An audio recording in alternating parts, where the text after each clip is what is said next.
Hey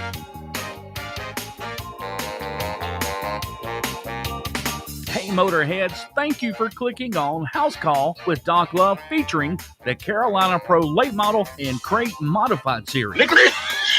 Nicholas Van Helsing, professor of proctology and other related tendencies, graduate of the University of Rangoon, and assorted night classes at the Knoxville, Tennessee College of Faith Healing. House Call with Doc Love on Race22 Radio featuring the Carolina Pro Racing Series can be heard live around the globe every Tuesday at 7 p.m. on the Carolina Pro Racing Series Facebook page, Race22 Facebook, Race22 Radio Twitter, and Race22 Radio YouTube channel. Yeah, man, I'll tell you what, that dang old internet, man, you just go on there and point and click, get in there, talk about www.w.com, and you go click. It's real easy, man. House Calls with Doc Love is on all your favorite podcast platforms, courtesy of the Speed Squad Media Group. 10 Hut. You find a piece of candy in your pocket, you know you remind me of the Doughboy. If I poke your stomach, we'll make it go, ooh! Drop down, give me a 20 squad box now! Catamount!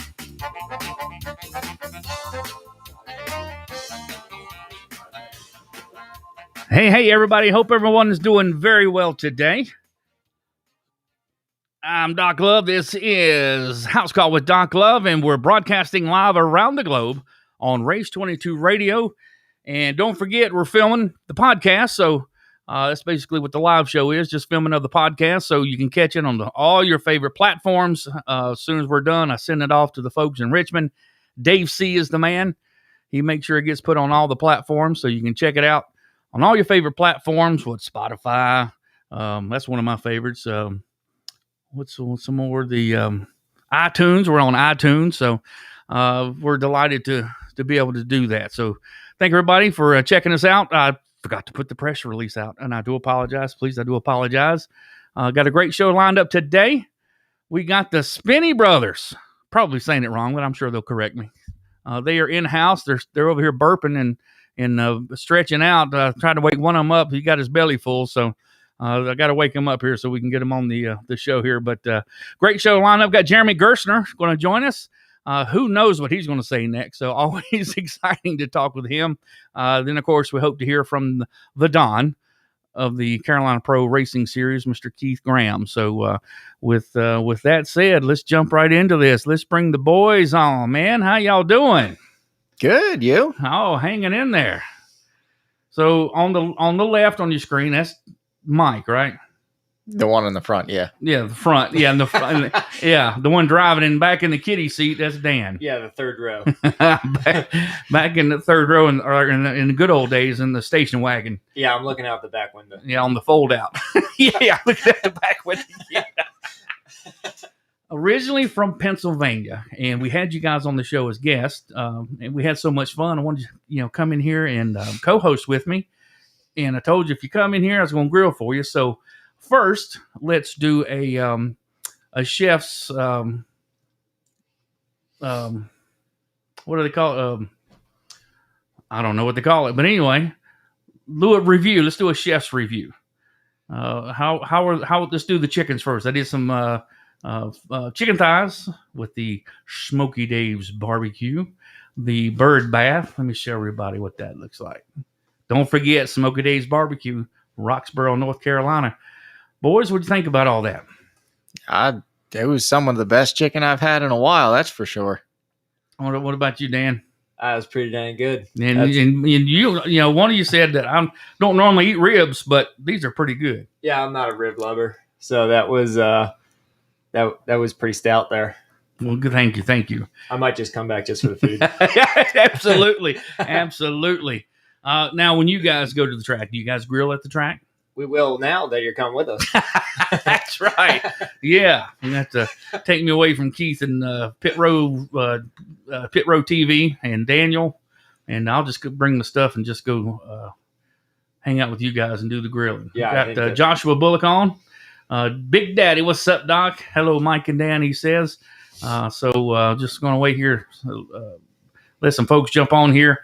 For the folks listening on the podcast, thank you so much. We hadn't forgot about you, so we're not just about the live show. So we want to entertain and allow you to listen how we do the podcast, and we do all kinds of interviews. We got video interviews, phone interviews. So we want to bring everyone more about the Carolina Pro Late Model Series, the ins and outs, and these drivers like, and introduce these drivers to everybody. So it's a great series, and man, you guys have made it a lot of fun. So coming down to Pennsylvania, modified area, I guess, in that area, or a lot of dirt racing. So both of you have businesses. So what brought you to North Carolina specifically? Well, we started racing the Southern Tour, I think, before I went to college, and that kind of what drove us down. I ended up going to UNC Charlotte, and by the time I graduated, my dad has always wanted to move down here. So we always say he used racing as an excuse to move down. So he told Dan, find a shop with a house on it. There you go. So it was, you had aspirations for the businesses and things like that, but racing was always the backdrop. Yeah, I mean, we actually didn't pick up racing till I was about 16. Danny, you were probably... I was younger. I was in the mod at 14. Yeah. God. So we were hockey players before that. I was jumping in mud puddles at 14. I couldn't imagine being 14 years old and being able to handle a modified. I was raised with Matt Hirschman at 14. So talk about trying to cradle a modified. Dad went, he bought me, I think we were racing the SSTs at the time. And he said, just go out there and do your best. And then he said, I know this is a lot different in quarter midgets, so just go out there and just basically get used to it. Well, after the first lap, I was hammered down. He said, well, I guess that works too. And Matt Hirschman, growing up racing with him it was a privilege. There's not many guys Mike raced with Haasfield and Donnie Lee and all those guys at age 17, 16. So, no, gosh, I hadn't heard Donnie Leah's name in a long time. He was active in the RC racing world as well. I was down in Florida doing some RC, broadcasting, and he was down there racing. So, was talking about that, had him over there and interviewed, and everybody's like, man, I didn't know you raced trucks and all that other stuff, modified, so he's just he was a modest guy and didn't go around talking about it. He was just one of the guys racing RC cars. So, he was a really neat guy, but, man, that's a crowd where you either going to learn how to race and give it back or get run over all the time, right? Yeah, there's been some. We had some stories where I was obviously a young, boneheaded kid, and hasn't changed. Cost Dad some money there, but racing with those guys, you got to learn on your feet. I mean, Hirschman put a waxing on me when I was younger, so growing up racing against these guys at age 14 years old, you got to learn quick or you're going to get run over. I mean, it's not modified racing in the South. They're a little bit more aggressive. James Savali knows all about that. Yeah. I think he's the one that started it. Yeah, he's bringing the North down with them, and I like it. Yeah, it is. Now, when you race with just the South guys and then with the Northern guys, it is different. I mean, it seems like the guys expect to be, rubbed on and moved around, but they expected to get it back too. Well, it's their bread and butter. I mean, if you go, it's the reverse for supers. So if you come down here, if you're a Northern guy and you're racing supers, you come down here, you're tangling with the best. So you expect Pollard, Craig, they'll beat your back door down. So it's just wherever you go in the country, it's different. Somebody in the chat was saying, "Hey, how'd you get Julian on the show from the Trailer Park Boys? He looks just like Julian." Which one? Mike. Oh. But yeah, that's cool because when you see the clash, you see the reactions are different. To me, it seems like the guys from the North, they'll be aggressive, but then they expect it back, and then they're okay with it. Where it seems like most of the Southern racers are quick to want to go, spend somebody under caution or Like Brandon Ward. Well, if we're going to use an example of spending somebody out, I don't think that was the best example. No, he tried. Yeah, he said he'd have to work on that.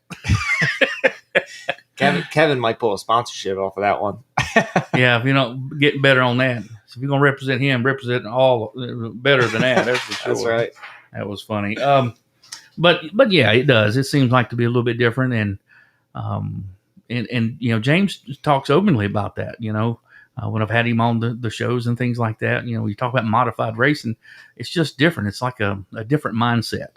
Now with the Carolina Pro crate modifieds, is that the kind of racing you guys want to get into? A little bit more physical, or I think we've seen at Hickory and the race before that.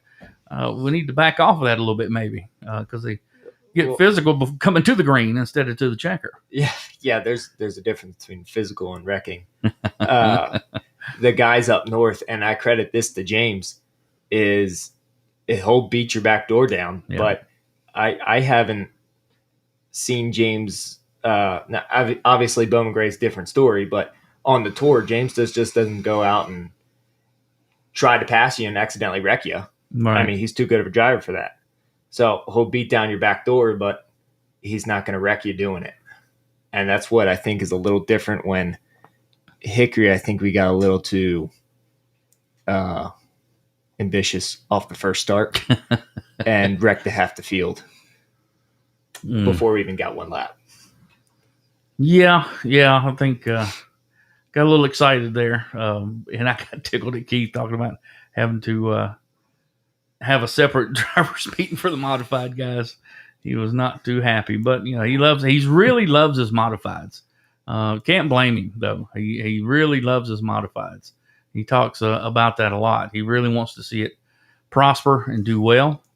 So on that theme, with your guys' experience in seeing racing up north and racing down here and racing with super late models and other series, and then choosing to come to the Carolina Pro Crate Modifieds and the Pro Late, share with us, with folks that are maybe on the fence. They got cars sitting on stands that could come run with us cheaper than trying to run somewhere else just to get that car out and racing with us.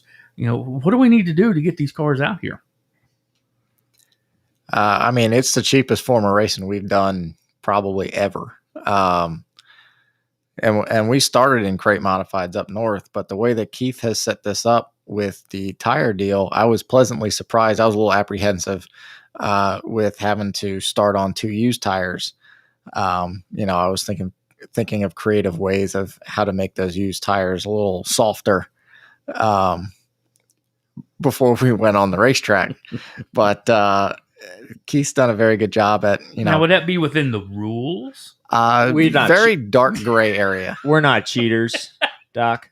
The darkest of the dark gray. But yeah, we got a cup motor in Mike's car, so I hope Keith doesn't. Same motor Jeremy Gershner, or not Gershner. Jeremy Mayfield was using on the Coma Tour. Is that not allowed? I don't know what the rules are. Sounds like it's not. I wish I had a cup motor. But go ahead with because both of you guys own businesses and they're successful. So when it comes to dollars and cents, those are the kind of guys. You're the kind of guys that I would listen to. Where you have to balance the budget for your business. It's based right here in King, North Carolina. And then when you're looking at dollars and cents on where it makes the most sense to go race financially, you guys are the ones that I would listen to. So, man, I just wish we could get through to these guys instead of letting that car sit there. Come race with us. I mean, it's if you're a racer, then race. Just get out here and race with us. I mean, what other kind of message can we get out to these people? I think the biggest hurdle with racers is they want more horsepower. But there's definitely a breaking point. So when we were running supers, places like Orange County, Hickory, we'd be running, quarter throttle, half throttle for half the race. That's not fun. You can have a little bit of a strategy game. I'll save a little tire here and I'll be able to, I know my car's not as good as the guy in front of me, but if I save tire, I should be better at the end versus with these crate cars, you got to go 100% the whole time. There is no holding back. It doesn't matter what track you're at. So to me, you're racing more with the crate cars than you are with the horsepower cars. I was talking to Jeff Holtz a couple weeks back, and he said, the perfect horsepower range is like 500 for the offset cars. He says anything more than that, you're just burning tire. Right. I agree with that. Absolutely. So and if it seemed like me, that'd be more fun as a racer, being able to get out there and get after it and not have to act like you're in a cup race having to save tires like you're saving fuel. And, if you can get out there and romp on it and have fun, to me, that sounds like more fun. Yeah, it's a lot more fun. Danny can chime in here. We were running with the Comator years back, and we were at Hickory, and we were having a debate over the radio of how fast he should be running, and we were clocking him to the leader, and we would tell him that lap's too fast. No, that's too slow. All right, you really need to back it down. And it's a lot more fun, going full throttle than having to gauge yourself for 3/4 of the race. Yeah. And how hard is it to teach yourself, hey, I can, romp on it. When you're going from a super or from a different type modified to here, is that kind of hard to hold back the range? Or is this something that you look forward to? Can't wait to open her up and let her eat? It's way easier. You just go 100%. There's no thought in it. You just go. That's right. So the drivers lose their mind when they get to go out there and get after it. Is that right? Yeah. And that's what happened in Hickory. I think so. Yeah. Yeah, that's a possibility. Everybody wanted to get that track position. That's what was important. So, well, then what I like about these races is they're shorter. And when we were racing the Comator, it was 150 laps. I was almost half dead halfway through it because I was so bored. And I was asking Mike to sing a song over the radio. Now our spotter, Scotty, he should be on American Idol. So if we go back there, we should be fine with him singing on the radio. But if the races are like 75 laps, even with the bigger horsepower, I think you can potentially still go full board. Would you agree with that, Mike? Yeah, I like 75 laps. It's long enough where if you start in the back, you can work your way to the front, but it's not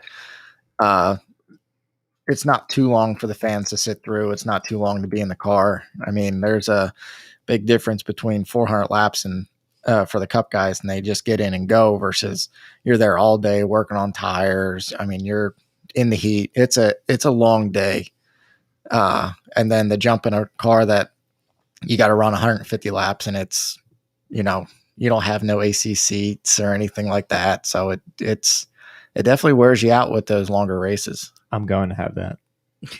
You going to what? You going to what now? I'm going to have an AC seat. What is that? AC coming through the back of the seat. Oh, I got you. Yeah, I can't. Are you Man, kidding me? I need that here for the office. I can't run 62 laps without at least some type of AC unit. You don't have to. You run the crate mode. You don't have to worry about losing power, right? Right. So go ahead and put that on there. Yeah. I put AC. I close up the windows and put AC in the car. Would that be too much? No, I think that's. I was even asking Ron for a little portable fan. Unfortunately, we came to the end of the year for us before he ever got my fan. But maybe next year he can pop something in there for me. There you go. Them knackaducks don't get it, does it? No. Now, looking forward, you guys, putting things together and start taking a look at next year. What, when will we see you on the Carolina Pro late model or the crate mods? I mean, are you guys done for the year? Or? We are no, we still got Hickory left with the Carolina series. Okay. I know we're actually bringing the car out tomorrow to go test it. We've had some issues with it. So now with the cancellation of Tri-County this weekend, we're not really on a time crunch, but I want to get out, back to the track, get it on, see if we got our issues fixed. But next year, we're looking forward to, I think our first stop will be Speed Weeks down in Florida. And then we'll be back racing with Keith. No, that's awesome. Going down to Speed Weeks. Now, what type are you guys both running? Modifieds or multiple type cars, or what are you going to be racing down there? Yeah, Danny will be in a modified, and I'll be in the pro. All right, and what type is it? Tour type modified, or is it a crate modified class? We haven't decided yet. Oh Lord. Well, Danny, what do you want to race? So I guess the tour, because that's what I kind of got used to racing. Yeah. But there's going to be, I know the Wheeling Tour just has their stop down there before us. So I'm assuming there's going to be a lot of good competition down there. So it's going to be, one for the storyline there if we end up racing the tour down there. Yeah. Yeah. Plus, it'll be in the wintertime for, especially up north. I'll get wintertime, much earlier than we do here. Yeah, they'll be traveling. So they'll be down there to get out of the weather and get to enjoy, let the family go have fun while they go race. And a lot of those guys been there before. Yeah. So it's I've never even seen the track. So I know Dad said you raced there with Grandpa. Yeah, I was there when I was just learning how to drive. In a late model stock car or something. Yeah. He's back there laughing. What happened? It's just my grandpa took me to a driving school when I was just getting started. And it's actually funny because BJ McLeod, who runs in the Cup Series, he was the guy that was, training us and taking us around the track. I didn't expect to see that name ever again. So it's kind of cool to see him in the Cup Series doing what he's doing. Yeah, that's awesome. Did you learn anything? Did it stick with you? Not really. Tim was back there saying no. I'm gonna have to separate you two. I can see that already. What do you like racing more, the super or the crate late model or the modified? Both of you. I'm a late model guy. I enjoy the technicality of those cars compared to the modifieds. They just race different. You don't have to be as aggressive with the bumper in the late models as you do the modifieds. If you can get your bumper up underneath the rear bumper of the guy in front of you, you can actually move him without really running into him. Modifieds, you got to borderline crunch the bumper to get him out of the way and on some of the tracks. So that's where that rough nose racing fits Danny behind me. You'd rather race like that, be more aggressive, Dan? Yeah, changing my style from the mods to the supers when we were racing on the Cars Tour was a little interesting because the first race, I think I smashed the nose in just doing typical modified racing with a super car. So that was, I like the fact you got that front horn that you can really move people out of the way. Yeah, that's I think that's a big part of it. I understand some drivers will paint it a different color just to make sure people can see it because they know they're going to use it. Right. Yeah, I don't. You just got to go for it. Yeah. So I know growing up, I put the car kind of places that the car probably shouldn't have been. And sometimes it worked out for me. Sometimes it really didn't. But that's kind of how you grow up racing mods in the North. You got to stick the car where it doesn't belong. Yep. And then when you get half the field that are driving like that, either you pick up and give it back or get run over the whole time. So, but anyway, looking at, looking ahead at Hickory, is that one of you guys' favorite tracks? Hickory is a love-hate relationship. Because that track just changes so much. So you could be fast there one day, and then the next day you're scratching your head like, I'm 4/10 off. What's going on? I love that you can run the high line, low line there. It's not a one groove track. But it's definitely it seems like Hickory's the home track for a lot of these late model guys. So it's interesting to watch. Like when we raced with the Cars Tour with Setzer, you would always look at him at Hickory in Orange County as the one to beat. When we got outside of that, other guys showed up. So it's just interesting that, a lot of these late model guys like the test at Hickory. Hickory's the base point for it. So you always have to bring your A game when you're going to Hickory. Yeah, that's kind of like the epicenter of short track racing. So much history there, and it has so much character. I think all the regulars over the years said, "Hey, if you can conquer Hickory, then you can, conquer anything." So, I've always believed that because that's what I heard, and it does seem to be really conducive to making drivers drive the track instead of just go out there and go in circles. You know what I mean? Does that make sense? Because it does have multiple grooves. Andy Loden, Nick Loden's dad, proved that it did and had a lot of success doing that. So we reached out to Nick, as I said yesterday on the show, but he's got some homework to do right about now. He's got a homework session. So right now, so we're going to leave him alone. Got to keep those grades up. So that's important. So we don't want to mess with him on that, but we're going to have Jeremy Gerstner coming up here right here shortly. So looking forward to that. We're going to be talking more with Dan and Mike Spinney. Is it Spinney or Speeny? Speeny, right? Yeah, Speeny. Speeny. I knew I was getting it right. Doggone it.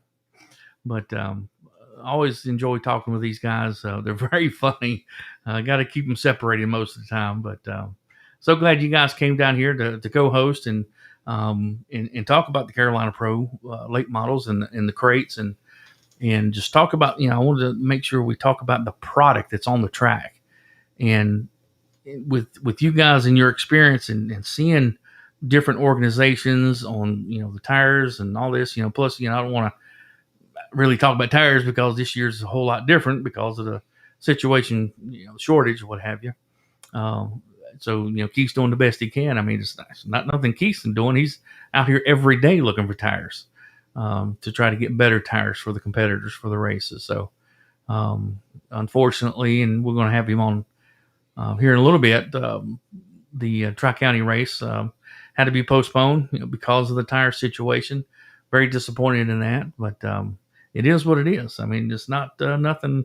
It ain't because Keith ain't trying, and I think you guys as competitors, he stays in touch with all of his competitors. So I think you guys know that he's out there trying to do the best. You guys agree with that? Yeah, Keith's a hardworking guy. He driving a truck for Walmart as his day-to-day job, then trying to run the series. It's working two jobs.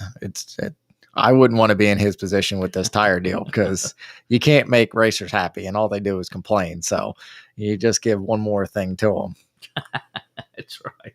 Just gives them more fuel for the fire, right? But if you guys didn't take up racing, what kind of hobbies would you guys be doing other than racing? Probably golf. If I stuck with hockey. I do a little snowboarding in the wintertime. So that's probably what would encompass the hobbies. Now, we talked about hockey when you had you guys on a couple weeks ago. What position did you what was your role on the team? Was you the goon? I didn't think I knew that, did you? No, I was the power forward. So I don't know what that means. I played winger, left or right. It didn't really matter. But I was always the one that was more physical. I would go into the corners, out muscle the guy for the puck, and then either pass it back door and get an assist, or I'd turn around and shoot it and score a goal. But I like the more physical part of the equation there. And that goes right in with racing, because it is a physical. It's hard on the G forces and all that, and manhandling the car. Is there anything that you brought from hockey that has helped you in racing? The being physical or physical fit. I mean, you're like in great shape. I am a shape. You're in great shape. So, but so is that anything from hockey that you brought, with you with racing that has paid off? Yeah, fighting. Well, yeah, there's that. There's that. Except for in hockey, they let you do it. In racing, it's kind of like the NFL, and they kind of shut down. Yeah. Well, as long as you do it on the front straightaway. At Bowman Gray, I agree. Yes. Yeah, you don't get placed in the sin bin. That's putting on the foil. It's one of my favorites. But yeah, that would come in handy because talk about some of these kids coming down from the north playing hockey and all that stuff. I thought, oh, he's going to be tough then.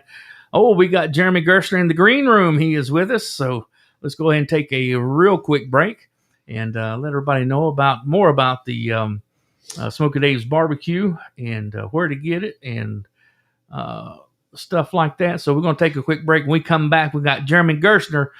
We don't really have a whole lot of topics because we know when we talk with Jeremy, he's going to be going everywhere anyway. So we'll just follow his lead, and it's going to be great. So I can't wait to talk to Jeremy. I always love talking with Jeremy, so it's going to be a lot of fun. So don't go anywhere. We'll be right back.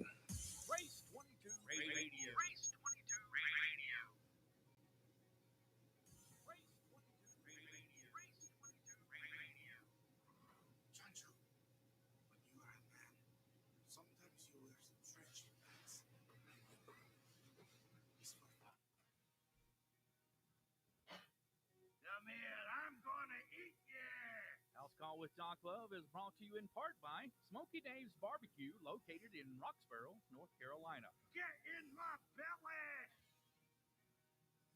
Next time you want award-winning barbecue with that fresh from the grill taste, tell them old Doc Love from Race22 Radio sent you. Real barbecue, real flavor. Check their social pages for upcoming specials. That's Smoky Dave's Barbecue, Roxborough, North Carolina. Hey, heißt Jillian Stars Letzebusch und ihr lauscht Race22 Radio. What? Hey, it's Jalen Star from Luxembourg and you're listening to Race22 Radio. Excellent! All right, welcome back to the Showgram. Smoky Dave's Barbecue in Roxborough, North Carolina. Treated the boys to some ribs and some chicken today, and I used the Smoky Dave's Barbecue bird bath, and they said it was okay. So they got their bellies full, so we had a good time over that. So say it was pretty good, boys, huh? Oh yeah. Oh yeah. Sauce I've had. I'm sorry. A little slow on the mic there, but well, good. Well, let's bring Jeremy on. Mr. Jeremy Gerstner, how you doing, my friend? Excellent. How you guys doing tonight? Man, we are saving the world one call at a time. That's what we do. We're here to save racing. That's what Race22 is all about. That's what I heard anyway. So it's going to go back a week with another tour with your experience racing different tours. Man, you almost had that one. Great performance out there, man. That was awesome. I got a chance to watch you guys get your race on, and there was a couple other guys that race, with the Carolina Pro late models and crate modifieds, and you were leading the way there, man, coming late in the race. I thought, man, he's going to pull it off. He's going to pull it off. Yeah, that track, Caraway Speedway, it's a beautiful facility. It's kind of like my style. A fast track, somewhere you can really run the outside 2 grooves, not just the 1 groove track. And what's funny is when I ran, backing up a little bit, when we ran the Carolina, Pro Modified series there, the track owner, Bobby Lowry, was asking me, if we come back here, with the tour type modifieds, what can we do to improve it? And I told him, I said, man, we got to put some PJ1 on the outside, make this thing a 2 groove track. Cause it was so hard to pass on the outside with the crate. Cause first you're down on power. And then, in the secondary, it just had no turn on the center out. So he did that, and he put that PJ1, and like you said, it set up, for a really good run at the end, with me and Bobby Labonte. It's so cool being in a race with a 2000, champion. And the guy's a class act. I mean, he ran me clean, hard. We ran probably like 10, 12 laps side by side, never really touched, other than nerfed each other a little bit. And, and the back straightaway, it was so hard for the spotters to see. At one moment he got inside me and I kind of come down on him a little bit. He sent me, but I mean, basically, that's just good hard racing. And, he honestly, what was so weird about it was it's like, race with the Southern guys, everybody's so tough and so, you're going to get bumped or turned or something at some point. And Bobby ran me so clean. It was just like a really cool, it was really cool setup for me, being able to go for my first win with that, new S.M.A.R.T series and with my own car. I've won, quite a few times with Grady's team, but when I drove for him, but with my own stuff and being there, we're still shooting for our first win with my own tour car. And like you said, that track, it really set up to be a great outside and inside 2-groove track at the end there. And man, I mean, it was fun. It was a lot of fun with Bobby. Yeah. And he was one of the first guys to come out and congratulate you. A lot of guys, if the way you guys were racing and you yourself is a great example. You just, was so close to winning, but still when you got out of the car, you was like, man, that was awesome. And go high-fiving Bob and Bobby Labonte and he was appreciative of racing with you. And he's absolutely having a blast. He's not just out there on a PR stunt. I don't know who started that, but that's not the case. But he's racing and have a good time. I would love to see him come race with the Carolina Pro Modifieds. Oh, definitely. I mean, no, you're right. He's not just doing this just because he needs notoriety. I mean, hell, he's done proved himself many years ago. He's doing this because he's an older guy, and he's wanting to enjoy racing still. He wasn't done. And he found his love for the modifieds. And I tell you, he ran at the stadium a couple times, and I think he's having even more of a blast now running this S.M.A.R.T tour because we're doing all these new tracks and, some tracks that he's never even raced at before, which is amazing. You'd think with his career that he's raced at some of these tracks, but he hasn't. So, it's kind of exciting, really. He's brought some excitement to the series. And, some people, I could tell some people are jealous of him, but I mean, I've actually became really good friends with him. We chat during the week and, comment about things about how the tracks are in the series. And, never in a million years did I think, 7 years ago when I set out to do this modified tourist type modified stuff from Florida, that I think someday I'd be racing with Bobby Labonte. So it's pretty cool. Absolutely. And in that, theme of modified racing, then we have our Carolina Pro crate modifieds. And you've raced it quite a bit, and I know there's a whole lot of difference in the car wise, but as a competitor, when you have to, the money that takes to go racing with other series, and then you look at the Carolina Pro crate mods, and I've talked with Dan and Mike and have them share, but with your experience and, share with us what you like about the Carolina Pro modified, the crate modifieds. Well, there's several things that I not only like, but I love about this series. The biggest thing with our tour stuff is you're spending so much money for maintenance on the motors and maintenance, with tires and all that. Where what Keith did is he set this up to be, I wouldn't even say it's a series to introduce new drivers. I would say this is a series that even the older guys like me and Dan and, basically we could come in there and do this, and you're doing it for, you're spending $300 to $400 for 2 tires. And maybe a little bit of fuel. And, so with that being said, I drove Josh's car like twice this year, got a second, and we probably could have won Hickory, but we ended up, breaking a clutch that night. We had a great car, fast, we qualified third, and I was coming to the front and the clutch went bad at Hickory, and that's one of my tracks that I'm really good at. I mean, I drove another crate car, Scott McGee's there, and, set second fastest in the North-South shootout. So, I mean, I've been there, with pretty much the tour stuff and with the crate now, and I fell in love with it. I mean, I've actually got 2 of them going together. I have an 11-year-old son that I was going to build a legend car for him, but after finding this series, I said, you know what? I'm not going to build a legend car. I can have less money in a 602 crate, even with it being a new car and all, than basically without having a legend car, and you actually get a payout. Where legends, you get a crappy payout, and the parts are expensive. I mean, hell, my son goes out there and knocks the right front off. Like, it's the same parts I use for my tour stuff. So, we can go have some fun, and for under 15 grand, you can put a car together and you can go out there and race for decent money. I mean, and I know Keith's talked about increasing the pay next year. I mean, I would love to see this series be a 15 or 20 car field every week. I mean, because unfortunately, but what people don't realize in North Carolina, I mean, it's never really been a modified state, but the modifieds are present, and there's a shitload of them in garages and people's houses. They got them, but they can't afford that tour motor that blew up once when they ran the stadium or they ran the S.M.A.R.T tour back in the day. So now they can put a 602 motor that, it might cost you about $5,000 by the time you put the pulleys and the clutch and the carburetor and the headers.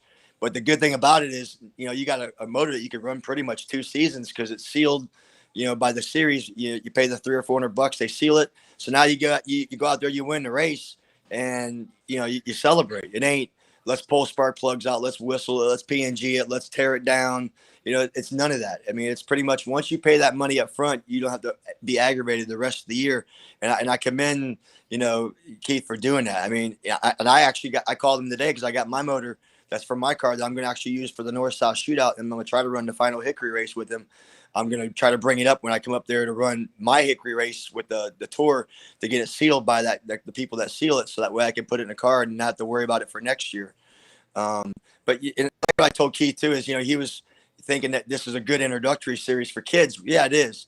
But because if we don't grow the market in the modifieds, when the Tim Browns, the Burt Myers, the Jason Myers, the Jeremy Gerstners, the Speeneys, when we all get old and retire, I mean, what the hell is there going to be up there in the Carolinas, for modified racing? Hey, Jeremy, how long you know Bert and Tim? When's the chances they're going to retire? Well, you say that, but I mean, hell, I'm not going to lie to you. I'm 48 this year, so I mean, eventually, I mean, I got a late start with kids, so I got an 8 and 11-year-old, so I'm kind of screwed. But I mean, so I'll be doing this for quite a while. But I love this shit probably crazier than half the people up in North Carolina. I mean, I drive 10 hours every week to do it, but I mean, it's just I like you two guys. I mean, I ran super late models. I ran ASA. I ran Hooters Pro Cup. I ran sprint cars. I mean, don't get me wrong, sprint cars was my favorite, but my wife said when we got married that I had to not do it no more because, too many people were getting killed. So I chose modifieds. But I mean, the thing is, and I found modifieds is my love. So that's why I still got a super late model. And I talked to Keith about it today, and I asked him if I could put my 604 in it and come run that final race. And he said, yeah, you can run the 604 with a different carb package. So we'll see. We might bring that up and have some fun. But the thing is, you say they're not going to retire, but I mean, you got to look at the history of Bowman Gray. I mean, you see the guys like Alfred Hill walking around in the pits. You see guys like Pudding Swisher. I mean, you see them all the time there, but they're not racing no more. So I mean, and you don't see their kids doing it. I mean, yeah, Alfred Hill's daughter, Susan Hartwell, she does it still. But I'm just saying we got to think of the future of racing, and you don't even see kids. I mean, I see your kids out there, Dan, and I see you guys having them out there. But I'm saying you don't see kids, like at the track. You see Kevin Orlando's kids there, but you don't see too many of them there with the interest in the sport and dedication to go out and work in a garage and kill themselves like us. We're kind of like the dying breed, which sucks. You see all these young kids now that show up with $3,500 for a night of racing that they're racing for $1,000. They lease a car. And I'm not knocking those lease deals. I mean, that's good that they're interested in it enough that their parents got the money to do that. But I mean, I build my own cars. I build my own motors. I build, I set my own cars up and I race them. And there's not that many people like that anymore. And it sucks. I really hate it. I mean, growing up, that's all I did, so, and seeing what I see at the racetracks now, it's heartbreaking, Doc. Yeah, I agree with you. And I think short track racing needs more Jeremy Gerstners. There's no question about that. But yeah, you brought up a good point about the motor situation on the, if you win a race, it's sealed so that right they got to tear it apart. So that is a point that I didn't even think about. So that's really cool. That's I'm gonna hang on to that. It's a very good point. Well, there's nothing worse than you win a race and now you got to sit there and contemplate, am I going to be illegal because somebody interprets the rule different or whatever. I mean, I'm not gonna lie to you. You've heard that story.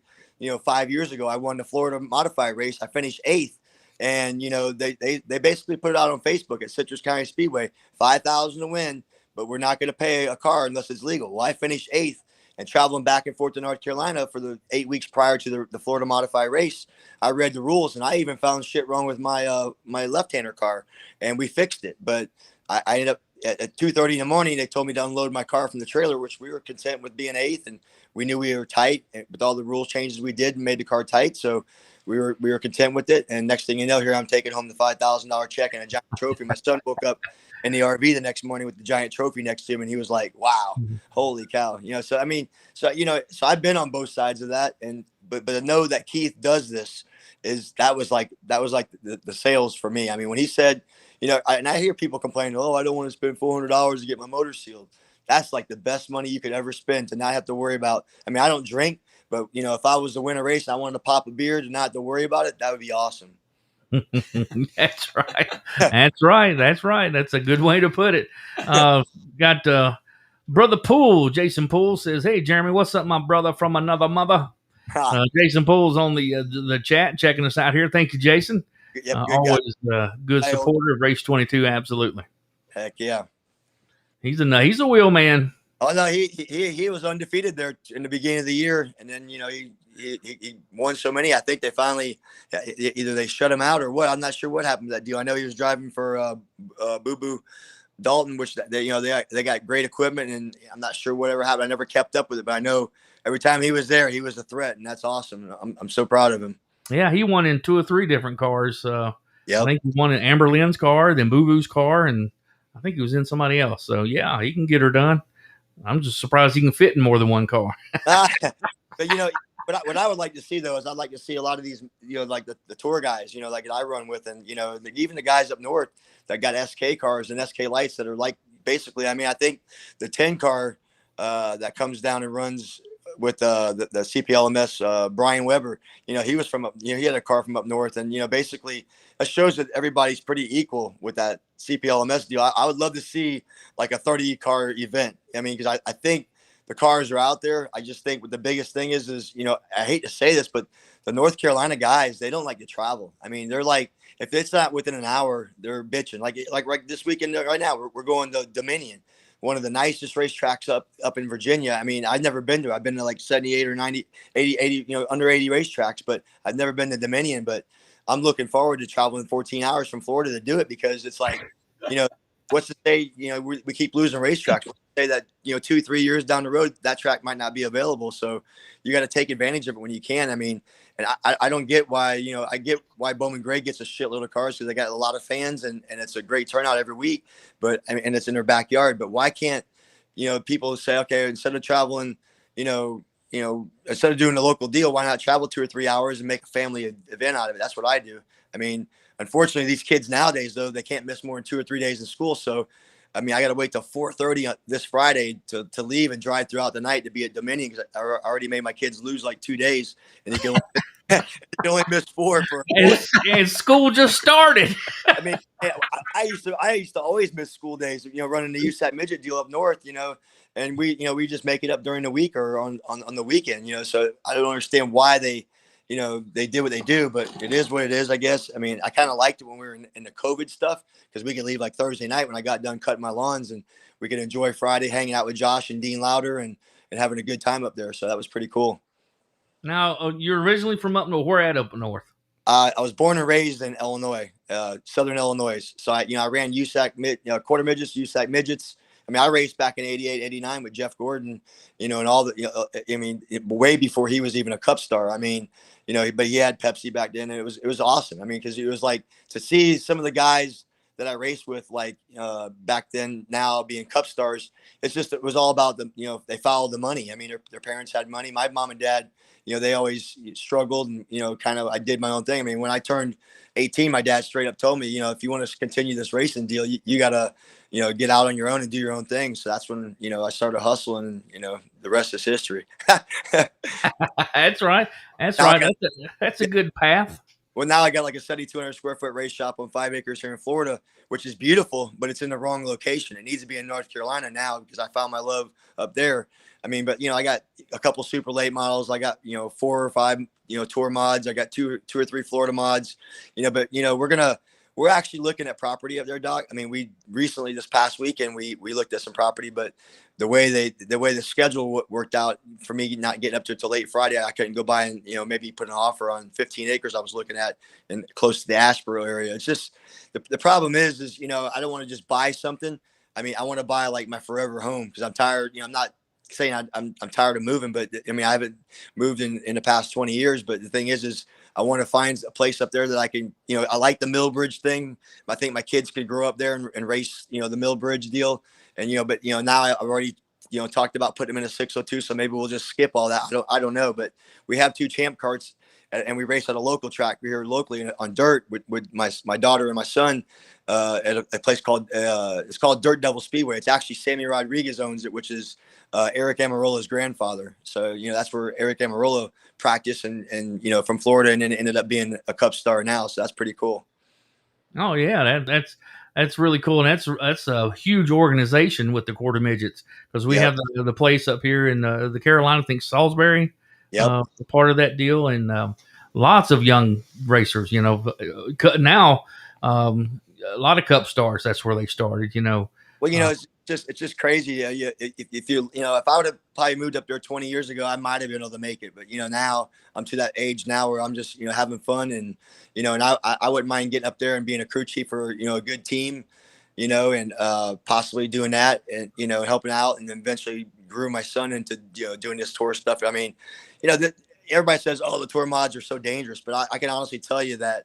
I took one of the hardest hits of my whole career at Bristol when I got, I was running like 5th, and Eric Goodell clipped my left rear and sent me hard in the wall. It was like a 3.5, 4G hit, and, a buck something, but the thing is these cars are built so safe now. The technology is so awesome. I mean, I get it, back in the day, they were very unsafe, but I mean, now, I'd rather have a hit in a modified than a late model, to be honest with you. Yeah. I remember the modifieds racing at Bristol. God, man, there was like watching jet fighters going in a gymnasium. Yeah, so I've heard people describe them. Yeah. Well, you basically the old saying is if you lift during qualifying, you're going home. So you just hold it wide open, hold your breath for 2 laps, and hope she turns. And that's fun. God, you guys are crazy. Well, no. You got to remember, I'm a sprint car sideways type guy. I like cars out of control. I mean, and that's why, it's funny you say that. Speed 51 nicknamed me the Flying Floridian, because my goal is every time I go to the track is to get out front and control the race. And, and I did that at Carteret with that 602, just because the simple fact is if you're out front, I mean, it's like, Dan said earlier, you got to put someone can put a bumper to you, but I'll tell you, if you know how to play your cards right, when they're drilling you in the bumper and you know how to work the car right, they're never going to get around you. I mean, they have to really run you over. I mean, the thing is with a late model, all they got to do at any moment is just pick you up and set you down, and they go right by you. So, I mean, the thing is if you get out front, you can control the pace. You know how much tire you're using up. So that's been my whole model. It ended up, winning me 2 championships with Grady, because we had the built motor. Everybody else had the spec motor. And, with the built motor, you got to keep it wrapped up kind of like a crate. You can't drive it like a spec where you park it in the middle and then flat foot it up off. And that's been one of my biggest Achilles tendons this year is I switched to my own team. Well, I bought a NASCAR tour motor because I wanted to run a NASCAR tour. Well, I didn't have a good built motor. So now I'm stuck running that NASCAR tour motor, which is, it's a great piece. I mean, it's a Robert Yates. I'm not knocking it by any means. It's just that it's a totally different driving style, and I'm slowly gaining on it. And like you said, I almost had Bobby beat, but it's still, a totally different driving style. I mean, I'm sure, Dan's probably, I don't know if he ever drove a crate, but I'm sure he'll attest to me what I'm saying, that it's so different because of the heavy crank versus the lightweight rotating assembly. You have to use more brake. I mean, and I'm adapting to these cars a lot better. And the crate racing actually helped me be a better driver because it makes you keep the car free and learn how to, keep the momentum up. Yeah, that's one thing I wanted to ask you with all your experience is, can that help you running the crate, being able to run a little bit slower to get more of a handle on the modified racing? And you just answered that. So, elaborate on that a little bit more. What was it about it that helped you with the faster car? like I said, I ran the ASA crate back in the day with the 604s. So I learned a lot there, going to some big tracks like Birmingham and all the other, Milwaukee Mile, all those tracks up north. But the thing is with a modified, you got so much rear percentage in these cars. So it drives like he said earlier, it drives totally different than any modified. I mean, or any late model. I mean, the late model and the modified is it's like apples and oranges. I mean, yeah, it's got its similarities. You want to still roll the corner fast with the crate. You want to be free. But the thing is your pickup points are different. I mean, you can almost overdrive the corner with a modified and get right back at it. Where a late model, you do that, you're washed way up the track, unless you're like at a track like Orange County where you can roll the top, or and you can keep the momentum up, or Southern National. But the thing is with a modified, when you got no power, the key is everybody's like, oh my God, he's got cheated that motor, he's beating me up off the corner. Well, the thing is it's not that. You got to keep the car free enough that you can get back at the throttle sooner and keep the momentum up. And that's been the biggest thing I've seen with, a lot of the CPLMS guys. You see them out there, man, they're like, oh, I got the newest style motor, I should be faster. I don't see what's going on. Why are they yanking me so hard? They must have a cheated carburetor or something different, or no chip or something in it. Well, what it is like, like I said, you just got to keep the momentum up.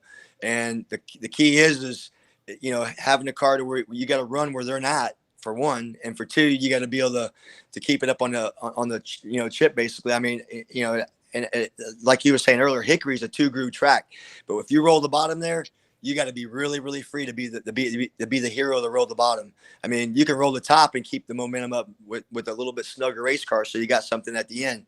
But trying to roll the bottom there, it's like it's insane. Where I really wanted to run Orange County, but it interfered with our tour race with Josh's car, and because that's one of my favorite tracks in North Carolina, is because you can run the bottom if you're tight, and you can run the top if you're loose, and it just automatically changes the whole setup of the car. Oh, wow, that's very interesting.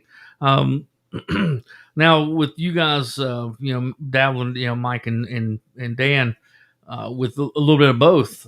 When you jump from a modified crate to the late model, do you guys see that one helps the other, or do you guys see any of that?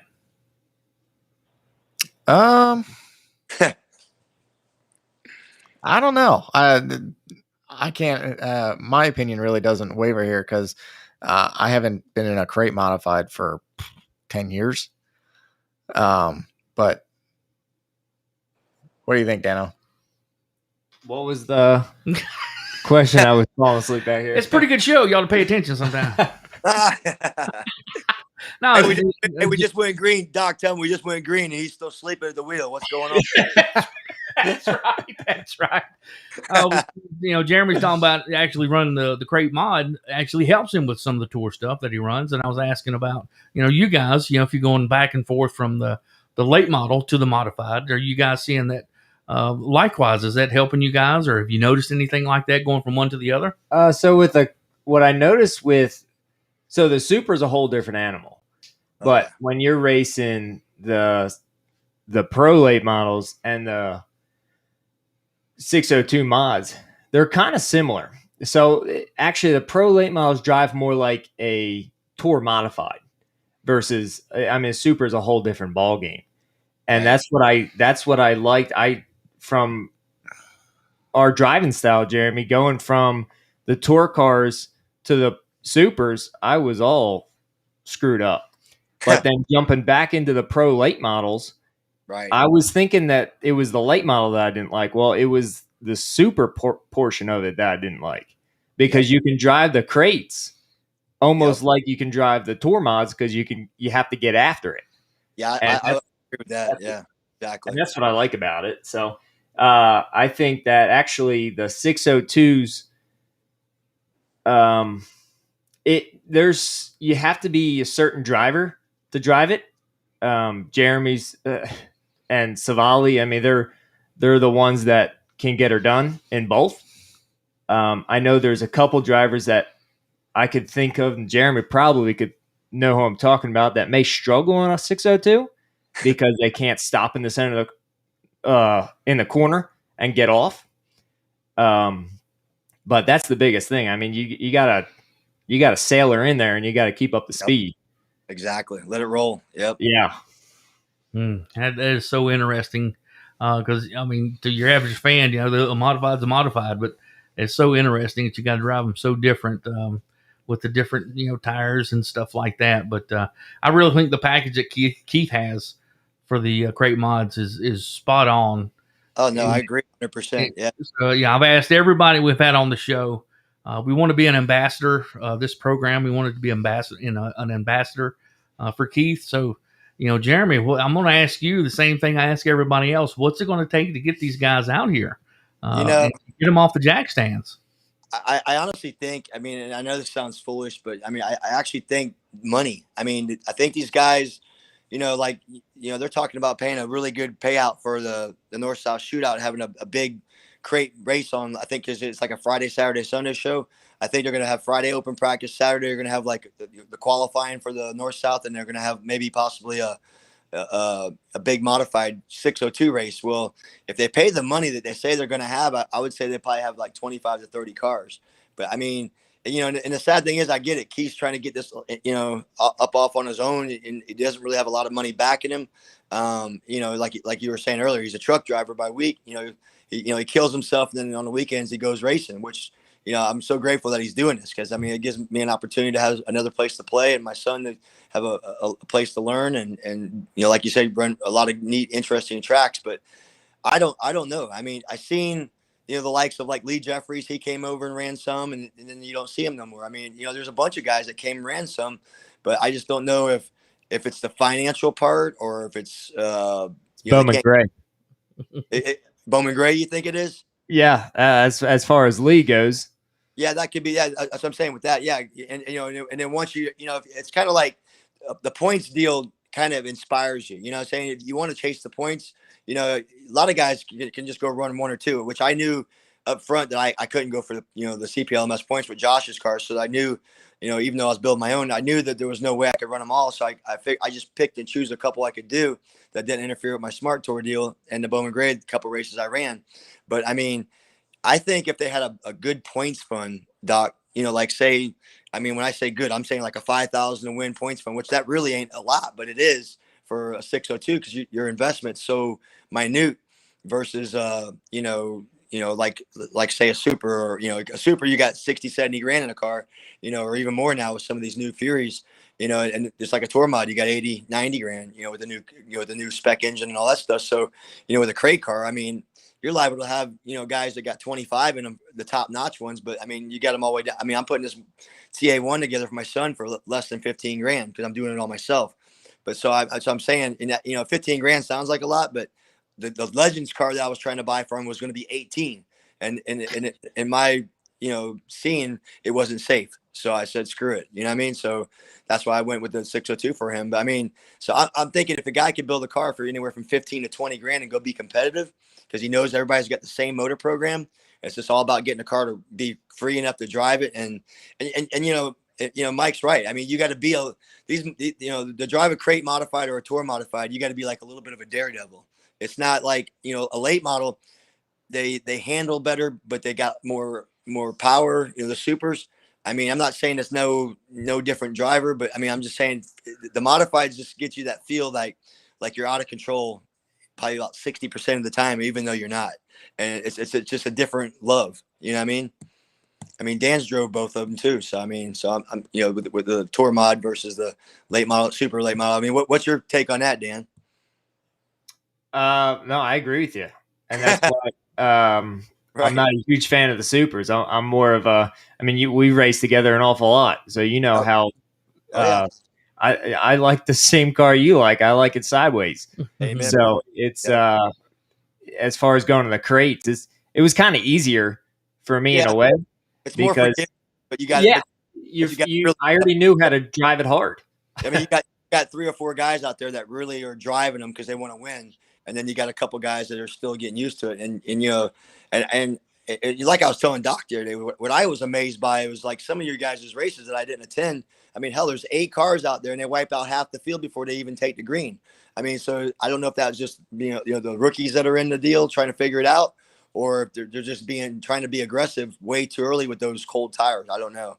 I mean, I wasn't there to see it, but it was unfortunate that a lot of good cars got tore up. And like I told Keith, I hope that doesn't happen going forward. You know what I mean?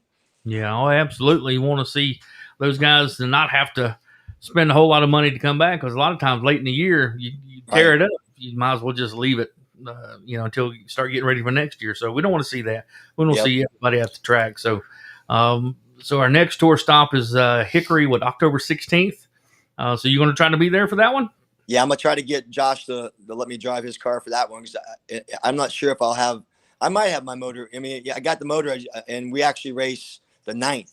We race, and that's when I plan on bringing at Hickory. So we're gonna bring my motor up there and get the people that certify them to seal it, so it's ready to go for the north south. But I don't know if I'll have the actual car done.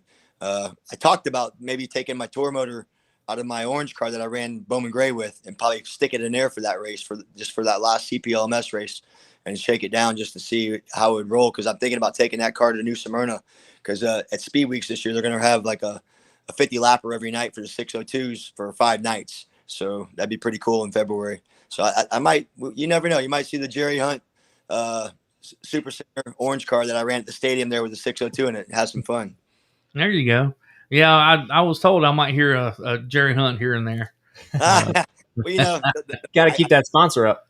I got to say, without Todd Hunt, Jerry Hunt Super Center, with those guys out of the Triad area, without them, I couldn't do what I do. I mean, because what people don't realize is I actually burn up a set of race tires just getting up there and back. I mean, that's like $700-800 I kill every week, and I hate it. I mean, that's why I say I really do need to transplant myself from here to up there. I mean, I got a good lawn care business, landscape business here in Florida. If I didn't have that successful, I mean, I would already be there. It's just it's hard to leave when you're making good money by yourself and I own it and run it myself, so I don't have no employees to basically worry about. So it makes it kind of unique, and I don't even know what the heck I would do in North Carolina other than work on race cars. So and I'm not really sure I can support my racing habit. I got a bad racing habit.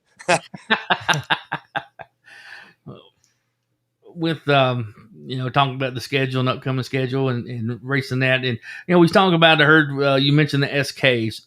Now the Carolina Crate Mod, now it's not exactly an SK, is it? No, but it's close. Is it close? Well, see, the SK lights are very, very similar. The only difference between the SK lights up north is they actually have a heavy clutch. They have like 11-inch, literally like a street stock clutch in it. So I mean, but the thing is, their motors, they're allowed to change like valves, springs. I think they're allowed to do rocker arms. They're allowed to do a couple other things. I mean, don't quote me on it. I'm not 100%. I just know I talked to Rob. Oh my God, what's his name? The guy that did Schultz. Yeah, Rob Schultz, that came down and ran with us. And he said that his motor's got a little bit more upgrades on it, but the clutch being heavy was a disadvantage. But I mean, tracks like, say like Hickory and like Franklin we ran, I mean, he was really good because you keep the momentum up. But you go to tracks like, say, if you went to Dillon or Ace or somewhere where it might bog you in the corner, then, or even like Caraway might hurt you a little bit. But I mean, I'm just saying, tracks like that, I could see that 11-inch clutch being a disadvantage, and maybe on a restarts it might be a disadvantage. But these cars are all about momentum. So once you get rolling, I mean, I don't think I'd take horsepower over a clutch any day. And just spoken like a true racer. If someone, like if Keith switched it over to a SK tour, what would that do? What would the name SK, would that be more familiar with the guys up north and and inspire them to come down and race, or would that do anything at all if he did SK rules? It would actually, I hate to say it, Doc, it would kill it, because this is why. Gotcha. I talked to a couple of guys in the SK up north, not the SK lights, but the SKs. And those guys, their motors, they got over 15 to 16 grand in those little motors they got. They're like a wet sump steelhead motor. And basically, they got guys like Bob Bruneau. You got guys like Billy the Kid. They're building them. I mean, so, it's kind of like, it's like a tour car, but it's the introductory, because they run 10-inch tires. I mean, I think they actually, most of them run the big 15-inch tires at like tracks like Stafford and Thompson. So I mean, they're basically the same car with just a different motor in it. A wet sump motor versus the dry sump.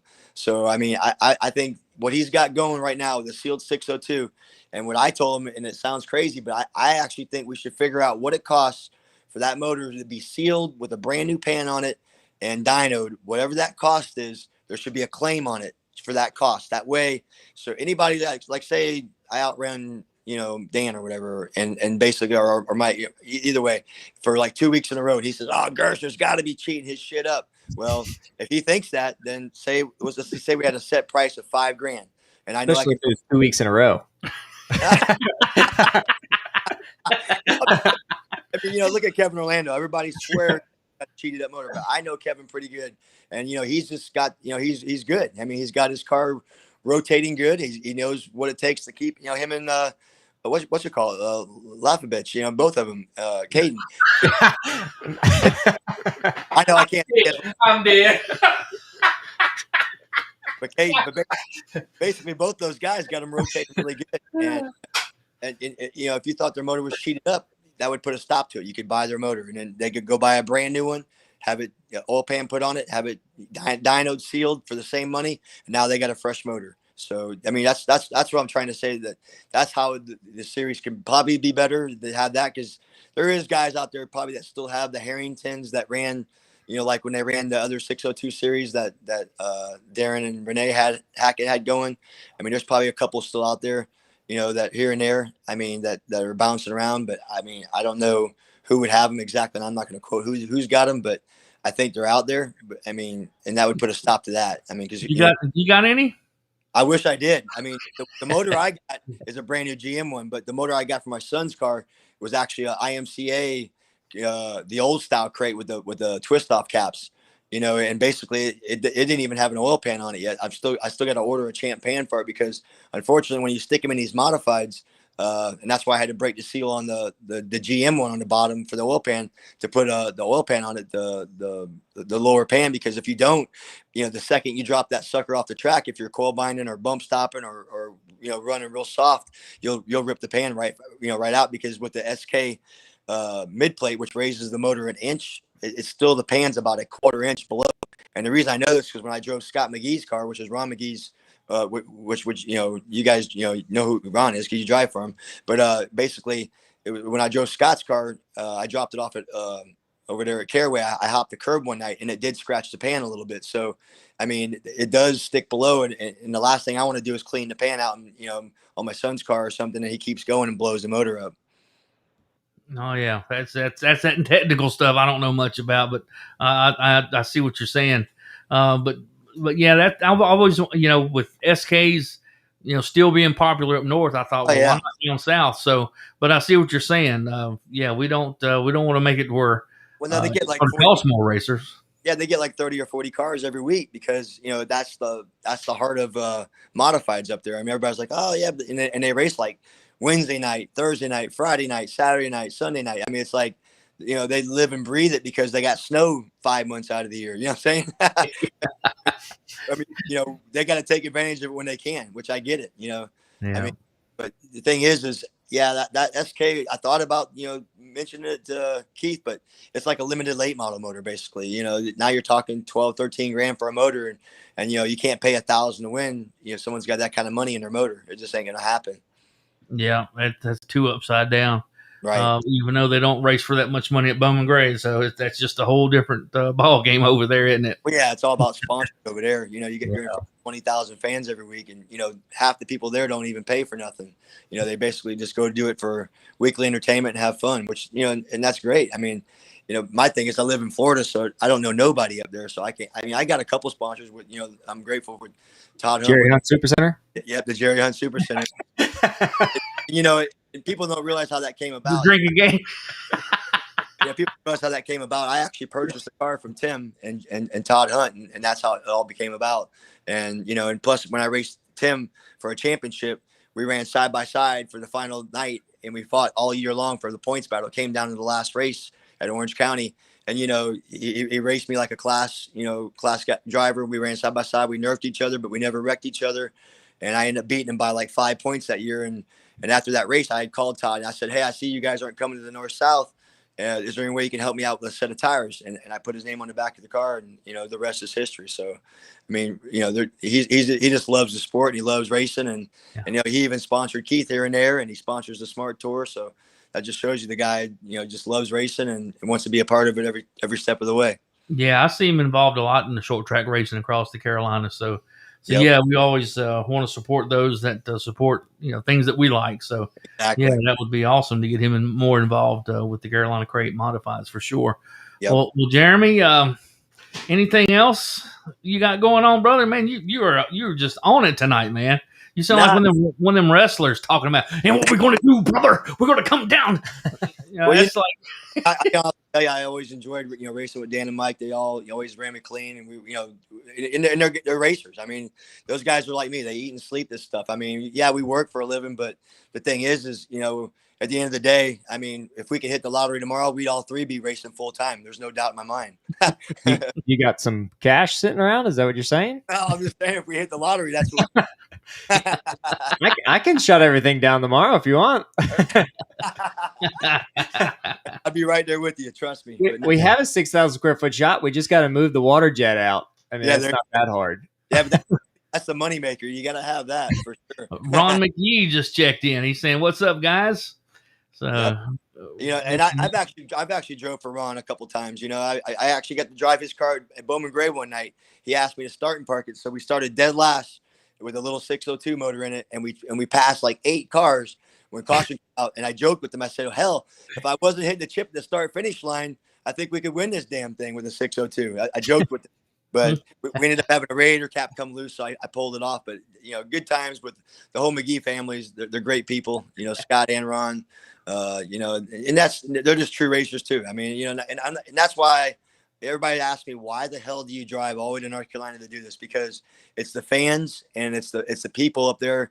They're like us. They eat and sleep racing. I mean, everybody thinks that me and Bert don't get along, but I'm great friends with Bert, Tim, Jason. I mean, they're the ones that made me get interested in it, to do the Madhouse, with the Madhouse show. That's what made me get, my wife, we joked, we won 2 years back-to-back modified champions in Florida. And it got to be where I was winning every week. I mean, I've won over 130 races here in Florida features with my Florida stuff. And it got to be almost boring. So I wanted the challenge. So that's why I set out to go up north and do it. So, for anybody to ever say I hate anybody up there, I mean, I got some rivalries, just from, when you race, you're going to get those. But as far as, anybody up there, would I not help them or borrow them parts?